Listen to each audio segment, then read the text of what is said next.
The future of the Web3 space is being written as we speak. And it is our responsibility as project founders to make sure that we are up to date with how the industry is evolving. That way we can continue on building products and services that help push the industry forward. This week, Starbucks dropped a bomb on the space by announcing that they are integrating Web3 technology and NFTs within their loyalty program. And this is a huge deal, not only because Starbucks has millions and millions, 26 million members of their loyalty program, specifically in the US, that are all going to be onboarded and exposed to NFT technology.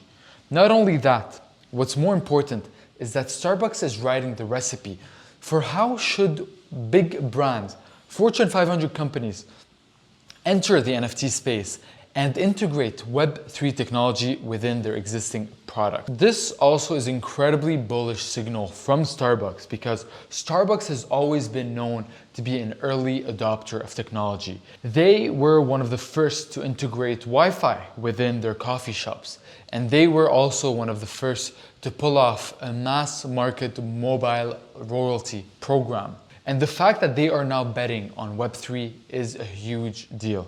So in today's video, we are going to be studying the 3-ingredient recipe that Starbucks is using to build its Web3 strategy. The first ingredient in that recipe is that number 1, Starbucks is using NFT technology to fortify its community and create new unique community experiences. Number 2 ingredient, Starbucks is only using Web2 payment methods, credit cards and debit cards. No crypto allowed here. And number 3, Starbucks is building a closed gated garden that almost looks centralized by nature. And I can guarantee you, if Starbucks is able to pull this off successfully, it's only a matter of time until we have all the big brands out there that also have loyalty programs. You name it, Amazon Prime, Walmart, Chipotle, huge brands with hundreds of millions of cumulative members. It's a matter of time until those start integrating Web3 technology within their rewards program.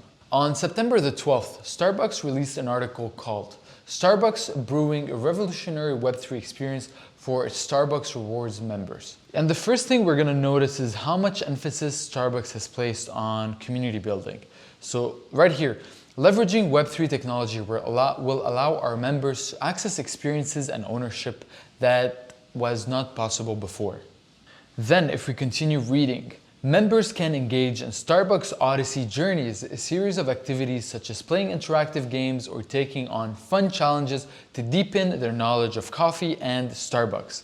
Members will be rewarded for completing journeys with a digital collectible Journey Stamp NFT. Then, these experiences could range from a virtual espresso martini making class to access to unique merchandise and artist collaborations, to invitations to exclusive events at Starbucks Reserve Roasteries, or even trips to Starbucks Hacienda Alsacia coffee farms in Costa Rica.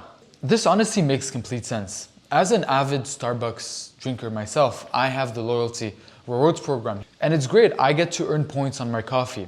However, the problem is that my relationship with Starbucks is very transactional. I earn by spending and then I spend by earning. And even though Starbucks has already started experimenting with those journeys where they take you through, the different ways that they create coffee, the different specialties of Starbucks, how Starbucks was founded, and this basically grants you points.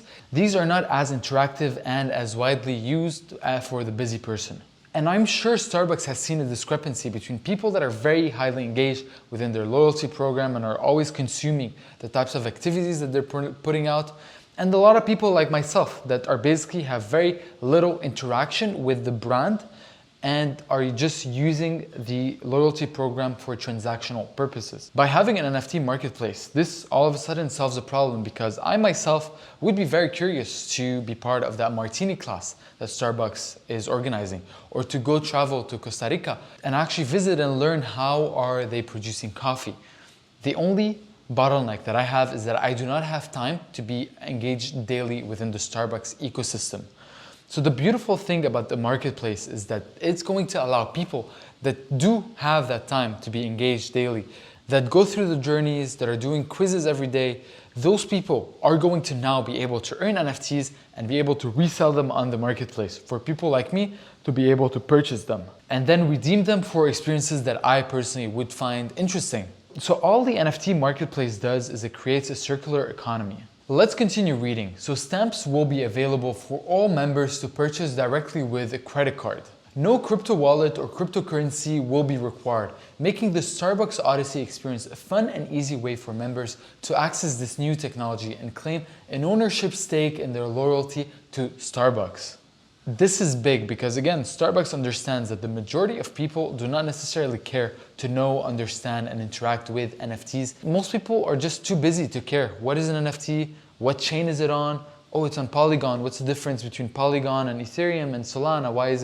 Why didn't they build it on Cardano?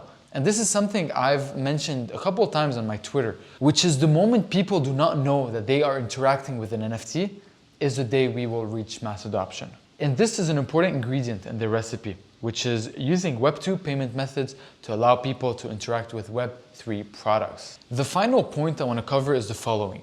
Each digital collectible stamp will include a point value based on its rarity, and the stamps will be bought and sold among members within the marketplace. So the way it sounds is that they actually intend to have a centralized marketplace where they intend people to buy and sell all their NFTs within the Starbucks ecosystem. And they're not really betting on the technology allowing people to buy and sell Starbucks NFTs on OpenSea or on any other Polygon integrated platforms. We have yet to know what the exact technology looks like, but I am unsure if people will actually have access and control over their crypto wallet. The way I envision it happen is the moment you create an account with Starbucks' loyalty program, a wallet address will automatically be generated, a Matic wallet, so a Polygon.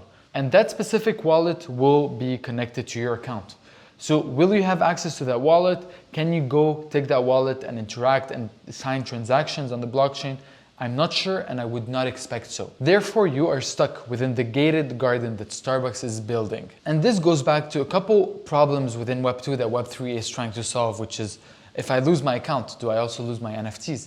In Starbucks' case, maybe. There's also the question of anonymity and safeguarding your data. But hey, even though Starbucks might be starting in a centralized fashion, I do think eventually they are going to grow with the industry. And it's a matter of time until they open up their ecosystem for a more Web3 friendly business model. One thing to keep in mind is for us to go from Web 2 to Web 3, we first have to go through Web 2.5. And this is exactly what Starbucks is building. Ladies and gentlemen, I hope you enjoyed this video. If you did, please leave a like behind you. It helps the channel grow. And it also gives me feedback over the type of content you like to consume. That way I can continue putting more of it out there. And with that said, I will be seeing you in the very next video. Ciao.